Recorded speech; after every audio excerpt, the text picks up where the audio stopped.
We are into the player ratings of the game that saw United lose to Crystal Palace by 1-0 at Old Trafford.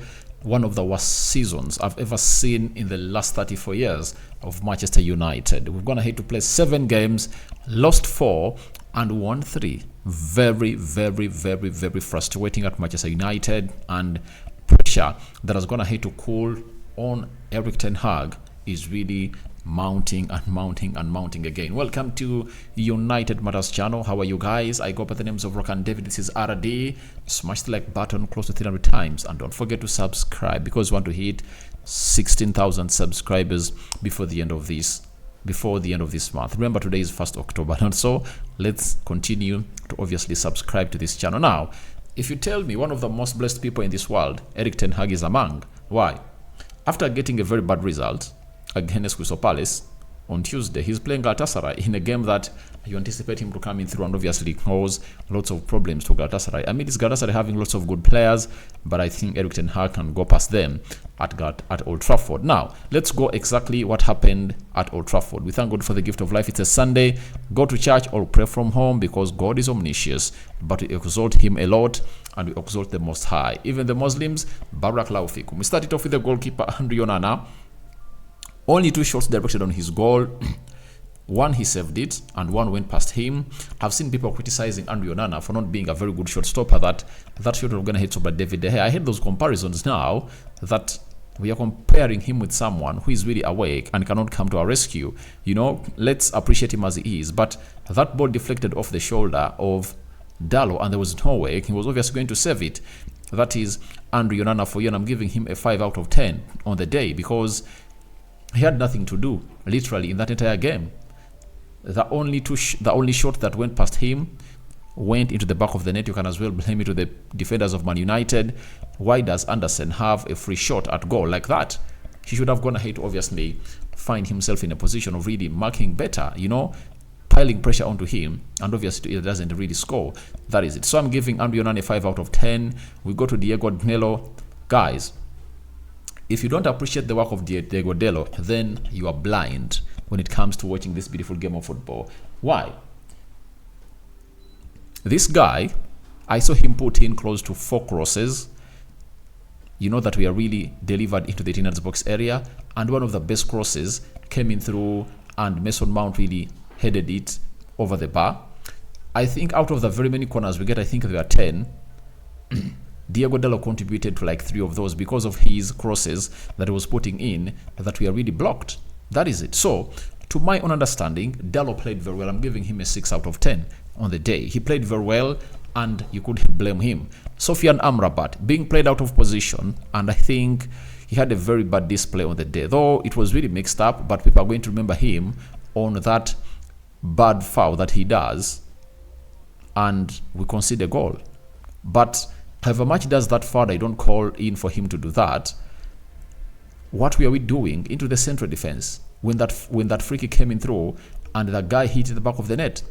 It was really uncalled for, and we obviously went ahead to surrender our goalkeeper to the opponent, and the opponent went ahead to capitalize onto that and made it count. So, to my own understanding, it's a day that really went bad, and it was a very bad day in office for Sofyan Amrabat.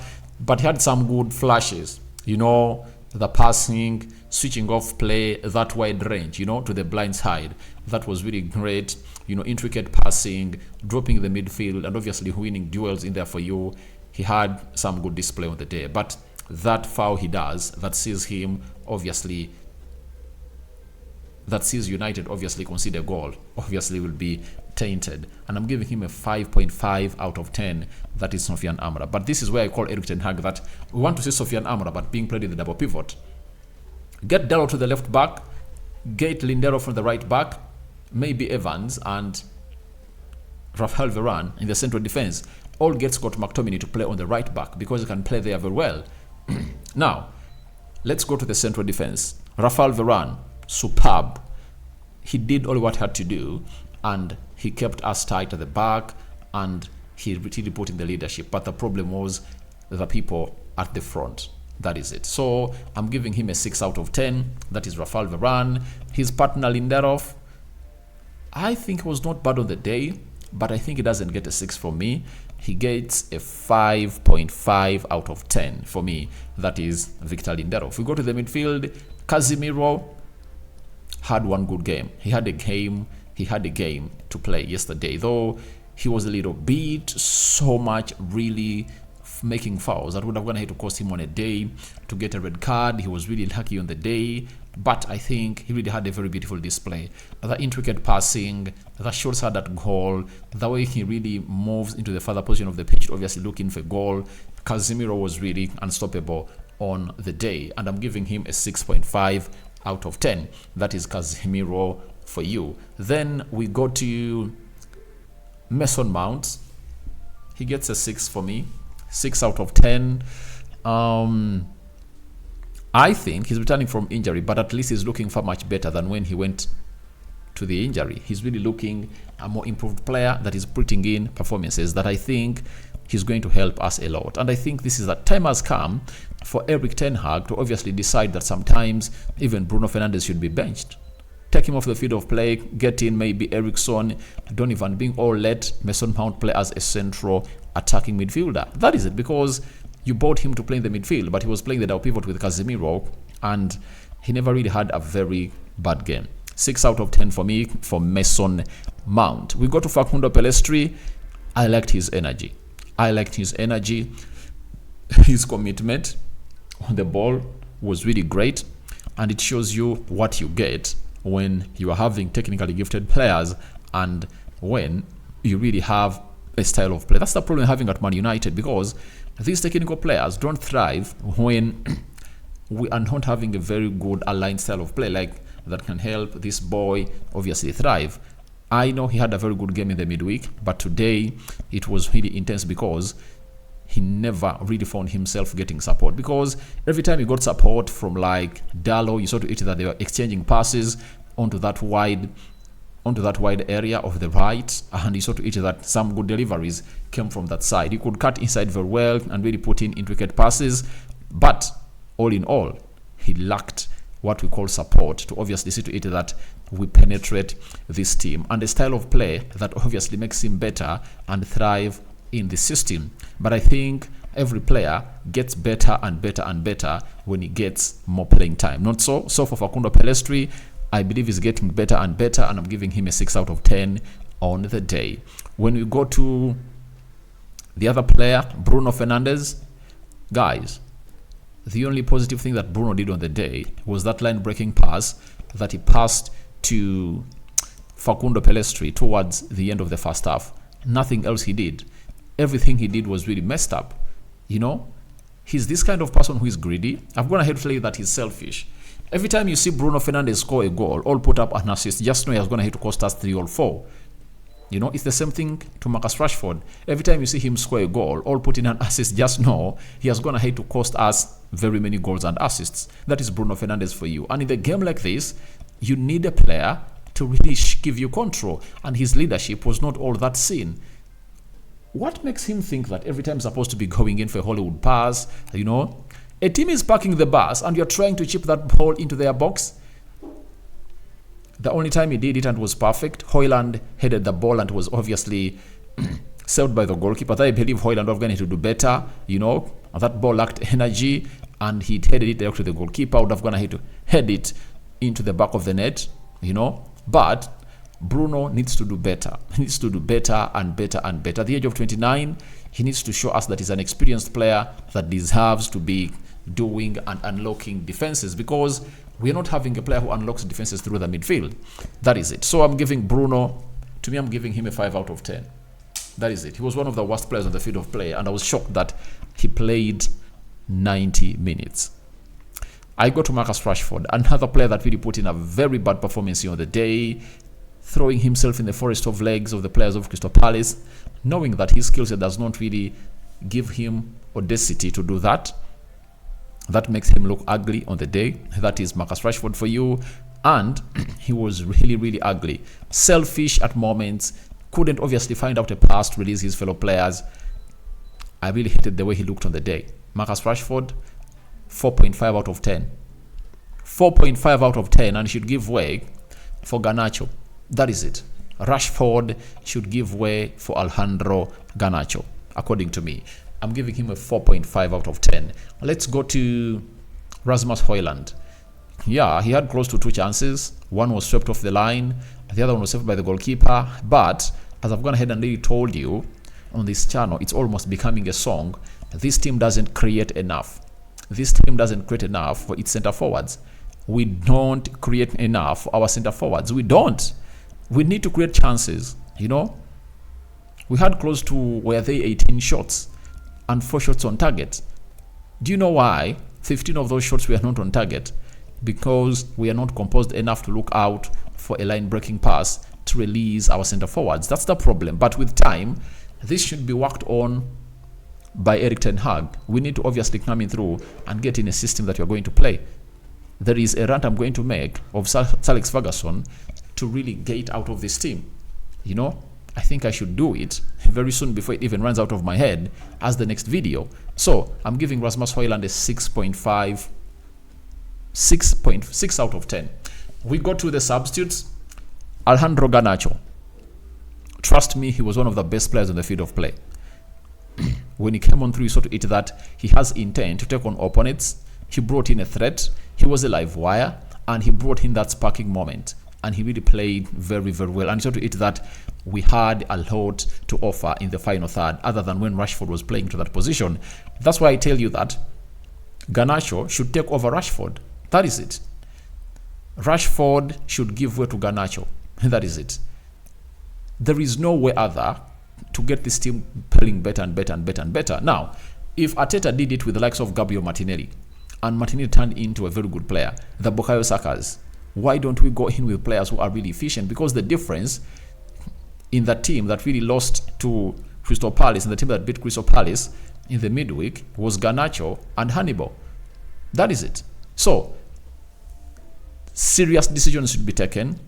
Players should be benched because we need players with a cutting edge that can create a spark in the final third of the pitch to obviously get in minutes for Alejandro Garnacho. And for Garnacho, for me, he takes away a 7 out of 10 for me.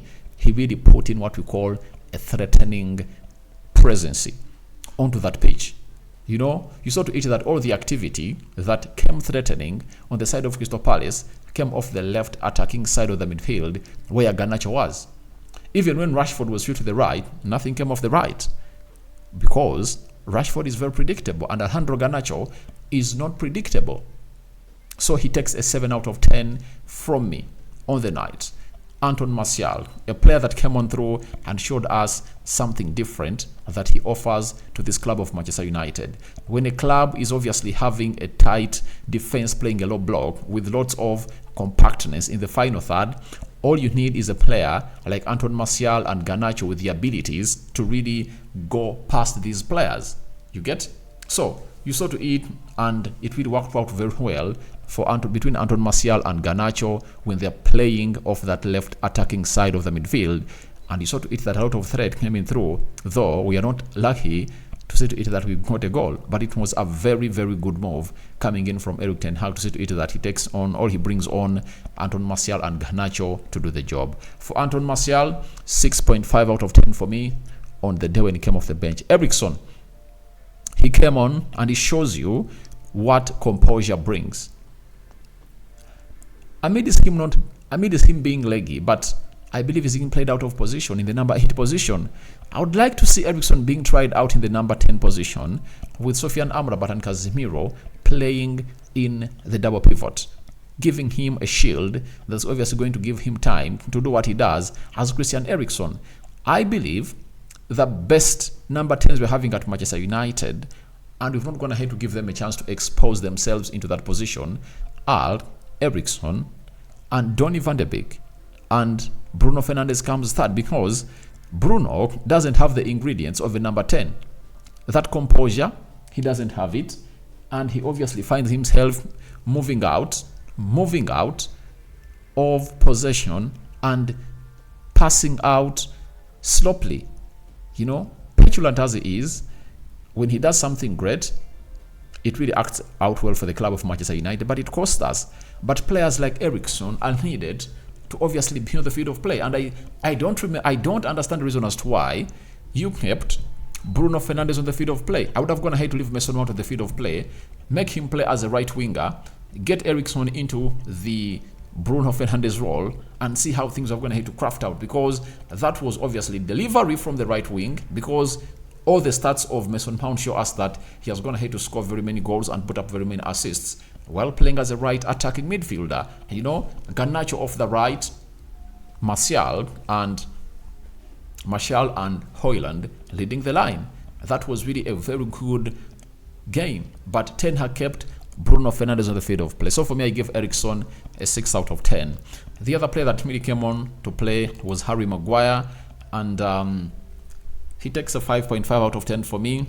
Donny van de Beek, 6 out of 10 for me. And I think Ten Hag is yet to discover that he needs a more vibrant number 10 than Bruno Fernandes. I anticipate the energy that Bruno puts out on the field of play, the leadership, but does he practice what he preaches? Do you know how much this man costs us? You know, he needs obviously to know exactly what a number 10 is supposed to be doing, not running around, not passing around unnecessarily. What a number 10 does is to get hold of that ball and dedicates the pace at which you're going to play. If it's a slow down, we slow down. If it's a rapid and quick passing, then quick passes are supposed to thrive. So those are the player ratings that really came in through, and Erik ten Hag is getting a 4 out of 10 for me because of how he really made his substitutions. Rashford would have been taken off at halftime. Bruno Fernandes, take him off at halftime. Who else? I think those two we are supposed to be taken off at halftime. Getting Eriksen and getting Anton Martial, and we get our win. We'll have gone ahead to win our game because these players are really talented and really great. So my man of the match is Alejandro Garnacho, and I don't know who your man of the match was, but for me, Garnacho should take over Marcus Rashford. That is it. So thank you very much for watching through. Smash the like button, comment and share. If you're watching us for the very first time, endeavor to subscribe to this channel so as not to miss out on stories that we do upload in here on a daily. Rokan David remains my name. I sign out for now. See you later, and I cover you all in the precious blood of Jesus Christ. May the living to God bless you abundantly. I'm out. Muslims, Barakallahu fikum.